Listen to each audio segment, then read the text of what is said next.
नमस्कार साथियों, आप सबका पुनः स्वागत है श्रद्धा एस्ट्रो ज्योतिष में। आज हम लोग कवर करने वाले हैं वृषभ लग्न के चतुर्थ भाव में, या ये कि वृषभ लग्न के सिंह राशि में अगर मंगल आ जाते हैं तो उसका क्या फल होगा। इससे पहले हम लोगों ने वृषभ लग्न के 3 रिकॉर्डिंग कर लिए हैं अलग अलग भावों में, अलग अलग राशियों में। मेरा नाम है सनत कुमार वाजपेयी। 15 सालों का अनुभव है मुझे साइंस एंड एस्ट्रोलॉजी में। हमारे बारे में और अधिक जानकारी के लिए आप सिंपली गूगल पर जाएं, सनत वाजपेयी लिखें। मेरी एजुकेशन क्वालिफिकेशन क्या है, मेरा बैकग्राउंड क्या है, मैं और कहाँ कहाँ टीच करता हूँ, सारी बातें आपको पता लग जाएंगी। तो आइए चलते हैं वृषभ लग्न। मंगल की विशेष दृष्टियों को यहाँ जानना ज़रूरी है।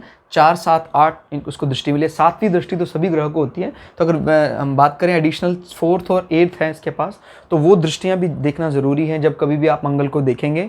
और इसके अलावा मंगल कौन कौन से ग्रह के मालिक हैं उसको भी ध्यान देना ज़रूरी है जब मंगल ये देखते हैं हम कि कौन सी राशि में बैठे हैं। अगर नीच का कोई भी ग्रह बैठा है तो नीच भंग की जाँच जरूर करनी है। अगर वो ग्रह नीच का होकर केंद्र में बैठा है तो ये बात, इसमें कोई दो राय नहीं कि वो नीच का होकर भी थोड़ा बल उसके अंदर आ जाता है। केंद्र का मतलब है कैपिटल रीजन में बैठा हुआ है। कोई भी आप समझ लीजिए, अपने से समझ लीजिए कि अगर आप किसी स्टेट के किसी आउटर एरिया में रहते हैं तो वहाँ पर आपको इतनी प्रेफरेंस नहीं मिलती है, बट जैसे जैसे आप उसके कैपिटल के नज़दीक जाना शुरू कर देते हैं आपको कनेक्टिविटी, इलेक्ट्रिसिटी, सब चीज़ ज़्यादा मिलने, आपको सहूलियत ज़्यादा मुहैया कराई जाती है। और जैसे आप कैपिटल में बैठते हैं आपको एक अलग ही अनुभव होने लग जाता है। और कैपिटल में भी उसका स्पेशल पॉइंट है, जैसे डिस्ट्रिक्ट कैपिटल, यानी कुंडली की राजधानी क्या है, ये केंद्र हाउस है। और इन केंद्र हाउस में सबसे इंपॉर्टेंट क्या है, लग्ना। तो अगर कोई नीच का ग्रह बैठता है लग्ना में तो भी उसको प्राथमिकता दी जाएगी, इसमें कोई दो राय नहीं है।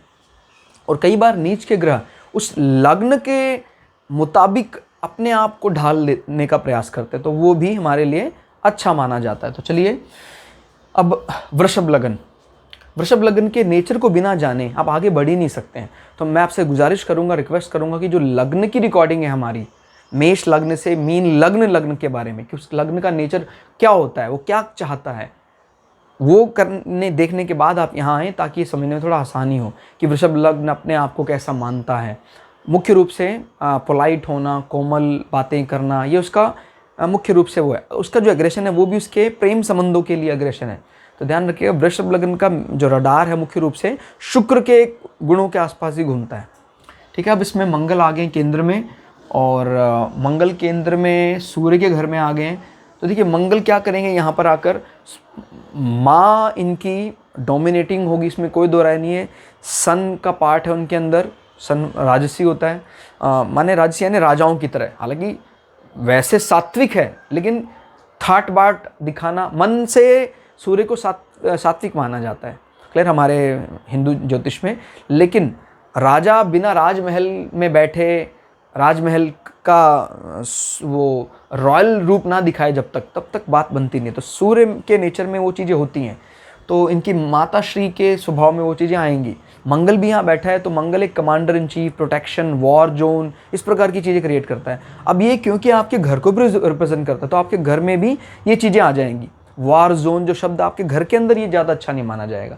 घर के अंदर प्रवेश करके आपको कई अनावश्यक प्रश्नों का सामना करना पड़ता है, और उसमें आपके माँ से भी आपको कई बार विवादों का सामना करना पड़ सकता है। घरों में प्राय लोग शांति के लिए जाते हैं, एक बोल सकते हैं इसमें सॉफ्ट कॉर्नर, कि भाई पूरे दिन थक कर आए, अब घर पर आराम से बैठेंगे, वैसा यहाँ पर कम ही प्रतीत होता है। क्लियर हो गया। हालांकि घर शाही, इसमें कोई दो राय नहीं है, लेकिन उन व्यक्तित्व के उन प्रश्नों का सामना कर पाना कोई ज़्यादा आसान काम नहीं है, मुश्किल काम है। उन मुश्किल प्रश्नों का आपको सामना करना पड़ता है। जहाँ तक अब बात करते हैं ऑब्जेक्ट ओरिएंटेड, तो ऑब्जेक्ट आपको मिलेंगे, आपको वाहन सुख मिलेगा, आपको घर विशाल होगा आपका, इसमें कोई दो राय नहीं है। रॉयल है, प्रोटेक्शन वाला है, मंगल वाली चीज़ें भी इसमें आ रही हैं, तो इसमें कोई दो राय नहीं है। जहाँ तक बात आपके एजुकेशनल इंटरेस्ट का है, तो एजुकेशन इंटरेस्ट में आप कोई अगर इस प्रकार की कोई पढ़ाई पढ़ते हैं जिसमें प्रोटेक्शन, कोई विभाग इस प्रकार का, पुलिस विभाग, किलेबंदी, जेलर, इस प्रकार की चीज़ बढ़ते हैं तो आपको फ़ायदा मिल सकता है। ये आपके इंटरेस्ट हैं, ये आपका एजुकेशन सर्टिफिकेशन है, ये आपके इंटरेस्ट है। याद रखिएगा, मैंने पहले ही बताया था, एजुकेशन सर्टिफिकेशन कोर्स अलग हो सकता है आपके इंटरेस्ट से, लेकिन अगर आप चौथे और पाँचवें भाव को मिलाकर कोई सर्टिफिकेशन कोर्स करते हैं तो ज़्यादा बेहतर रिजल्ट देता है। क्लियर हो गया। तो ये दोनों रिलेट करते हैं। ये आपके इंटरेस्ट हॉबीज़ को रिप्रेजेंट करता है या आपके एजुकेशन सर्टिफिकेशन को रिप्रेजेंट करता है। क्लियर हो गया। अब यहाँ से मंगल एक तो 7वें भाव में नज़र डाल रहे हैं, तो कर्म क्षेत्र में मंगल का प्रभाव अच्छा माना जाता है। तो आपके कर्म क्षेत्र में आप की लोग बड़ी बड़ाई करते होंगे अपने काम को अनुशासन से करने के लिए। और वैसे भी कुंभ राशि है, कुंभ राशि कोई आने की बात करता और डिनाई नहीं करता, उसको आने देता है। वे मतलब कि जो लड़ाई झगड़ों से बचता है कुंभ राशि, जबकि इसके मालिक जो है शनि हैं। प्रायः देखिए मंगल जो है वो देखिए जब नज़र डाल रहे हैं मंगल कि भाई इन दोनों में कौन शत्रु मानता कौन है। एक शत्रु मानता है, एक शत्रु नहीं मानता है। कुछ ऐसी विचारधारा है कि मैं किसी को शत्रु मानता हूँ, दूसरा मुझे कुछ शत्रु नहीं मानता है। तो मंगल इनके घर में नज़र मार रहे हैं, शनि मौजूद है नहीं, तो वो शत्रुता कुछ हावी होने वाली नहीं है। और वैसे भी ये वाली शत्रुता इसलिए भी ज़्यादा हावी होने वाली नहीं है क्योंकि मंगल इसके दूसरे हाउस को सबसे ज़्यादा पसंद करता है। क्लियर। तो ध्यान रखिएगा, मंगल स्वयं वैसे भी शत्रु नहीं मानता, शनि शत्रु मानता। शनि की अभी मौजूदगी नहीं है यहाँ पर। शनि मौजूद होता तो कुछ और इसका अर्थ निकाला जा सकता था कि शनि स्वयं मौजूद है जो मंगल को अपना शत्रु मानता है, तब हालात थोड़े से नाजुक हो जाते हैं। बट अभी फ़िलहाल जो हमने ये पोर्टफोलियो लिया है यहाँ पर शनि मौजूद नहीं है, हम सिर्फ एक ग्रह की बात कर रहे हैं। उस कंडीशन से मंगल की दृष्टि यहाँ पर फ़ायदेमंद होगी। और शनि अगर है उसके बावजूद भी मंगल की दृष्टि यहाँ फ़ायदा ज़रूर दिलाएगी। ठीक है, उसमें सिर्फ ऑफिस एनवायरनमेंट में कोई लड़ने वाला पैदा हो जाएगा शनि यहाँ बैठ जाता है तो, अदरवाइज़ अगर शनि यहाँ बैठा नहीं है तो मंगल की दृष्टियाँ फ़ायदा देने वाली होगी। क्लियर। 1 2 3 4 मंगल अपने घर में नज़र मार रहा है पत्नी के घर में, तो पत्नी के प्रभाव को और बढ़ाएगा। क्लियर। मांगलिक जो गुण या दोष भी कह देते हैं कई लोग, तो ये मांगलिक गुण आ रहा है इसके अंदर इस कुंडली में, तो मंगल के गुण बढ़ा देता है। यानी बेडरूम में कमांडर जैसे हालात कई बार बनते हैं। तो इस कंडीशन के निपटने के लिए हम मांगलिक को मांगलिक से विवाह करने का प्रस्ताव रखते हैं। क्लियर। और इसमें 4 5 6 7 8 8वां भाव हमारे आय का भाव है। तो कर्म क्षेत्र में तो नज़र है इसकी, आय भाव में भी। और आय मीन राशि बृहस्पति से संबंधित आय होगी, इसमें मंगल का भी अच्छा खासा सपोर्ट होगा। आय अलग हो सकती है, कर्म अलग हो सकता है। क्लियर होगा। कई लोगों को कई विपरीत माने जो कर्म करते हैं उसके अलावा और भी कई दूसरे एडिशनल चीज़ों से इनकम होती है।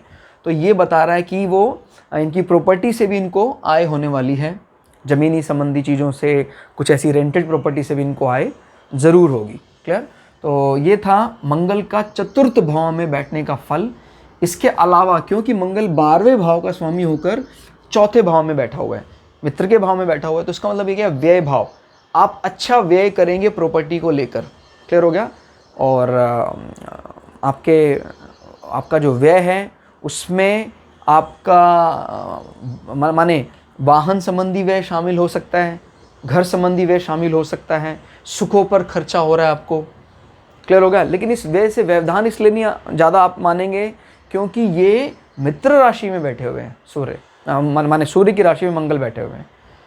क्लियर हो गया। तो जब कभी भी आपको कोई प्लैनेट देखना है तो क्या क्या देखना है, कोई ग्रह किस राशि में बैठा हुआ है, ग्रह कहाँ कहाँ दृष्टि डाल रहा है, ग्रह किस किस घर का मालिक है, और इस लग्न का नेचर क्या इसको फेवर करेगा या नहीं करेगा। मिसाल के तौर पर मेष लग्न का नेचर एग्रेशन है, डोमिनेटिंग है, और अगर मंगल मेष लग्न में नीच का होता है तो नहीं चलेगा। हाँ, नीच भंग हो रहा तो अलग बात है। लेकिन वृषभ लग्न का नेचर कोमल रहने वाला है, और वहाँ अगर नीच भंग हो रहा है माने मंगल नीच का बैठा हुआ है तो वहाँ चलेगा, क्योंकि व्यक्ति खुद ही वॉर नहीं करना चाहता है तो वॉर जोन क्रिएट करके क्या फ़ायदा। मेरी बात समझ में आ रही है। इसलिए आपके दिमाग से बात निकाल दीजिए कि कोई ग्रह नीच में हमेशा खराब फल देगा। वो लग्न का जो स्वामी है उस पर डिपेंड करेगा कि उसका खुद का नेचर इस समय उस प्लैनेट के नेचर से विपरीत तो नहीं है। अगर विपरीत है तो ग्रह का किसी पर्टिकुलर भाव में नीच का होना भी हमें उच्च से ज़्यादा अच्छे परिणाम दिला सकता है। क्लियर। कि उच्च में वैसे भी ग्रह के अंदर अहंकार स्वाभिमान बढ़ जाता है, इसको अहंकार ही कहना ज़्यादा उचित रहेगा। और नीच का होने पर व्यक्ति आंखें नीचे करके बात करता है, विनम्र हो जाता है। और विनम्रता तो बहुत बड़ा गहना जो सबके बस की बात नहीं है। आज के समय की बात करें तो इनफैक्ट सबसे सस्ता क्रोध है और सबसे महंगा शांत व्यक्तित्व। कोई भी ऐरा गहरा नतु गहरा क्रोध करने में एक्सपर्ट हो गया है, किसी को भी क्रोध आता है, लेकिन कौन जो अपने क्रोध के घूंट को पीना जानता है? समझदार व्यक्ति, सहनशील व्यक्ति, जो हमारे लिए इस समय बहुमूल्य हैं, तो हमें उनकी इज्जत करनी चाहिए। तो एक प्रकार से देखा जाए, अगर कुंडली के सारे ही व्यक्तियों को हम एक्साइटेड स्टेट में मान लें या एक्सेल्ड करें मान लें, तो यार हर जगह मैं हूँ मैं हूँ मैं हूँ अहम भावना झलकेगी। अहंकार के कारण संसार का बुरा हाल हो जाएगा। और नीच का ग्रह व्यक्ति के अंदर विनम्रता लाता है। तो एक प्रकार से देखा जाए तो आज के संसार में तो हमने नीच के ग्रह ज़्यादा अच्छे रिजल्ट दे रहे हैं।